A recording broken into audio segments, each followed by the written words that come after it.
திருச்சி மாவட்டம் துறையூரில் கழிவுநீர் கால்வாய்க்காக தோண்டப்பட்ட பள்ளம் 10 நாட்களாகியும் சரி செய்யப்படாததால் ஆத்திரமடைந்த மக்கள் ஆத்தூர் துறையூர் சாலையில் சாலை மறியலில் ஈடுபட்டனர்.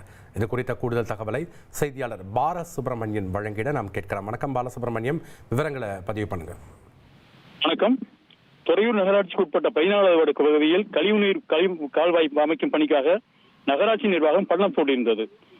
இதற்கு கடந்த 10 நாட்கள் கடந்தும் தோண்டப்பட்ட கற்கள் மற்றும் மணல் அப்புறப்படுத்தப்படாமல் பணி பாதியிலேயே நிறுத்தப்பட்டிருந்ததால் பொதுமக்களுக்கு பெரும் இடையூறாக உள்ளதாகவும் பல முறை புகார் அளித்தும் நடவடிக்கை எடுக்காத நகராட்சி நிர்வாகத்தை கண்டித்து அப்பகுதி பொதுமக்கள் இன்று திருச்சி துறையூர் ஆத்தூர் சாலையில் அமர்ந்து சாலை மறியலில் ஈடுபட்டனர். இதனால் அப்பகுதியில் பெரும் பரபரப்பு ஏற்பட்டது.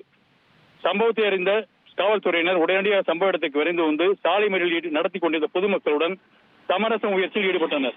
பின்னர் நகராட்சி நிர்வாகம் நடவடிக்கை எடுப்பதாக உறுதியளிக்கப்பட்டதை தொடர்ந்து மக்கள் சாலை மறியலில் கைவிட்டனர். இந்த சாலை மறியல் காரணமாக அப்பகுதியில் 1 மணி நேரத்துக்கு மேலாக போக்குவரத்து பாதிக்கப்பட்டது. நன்றி பாலசுப்ரமணியன், உங்களுடைய தகவல்களுக்கு.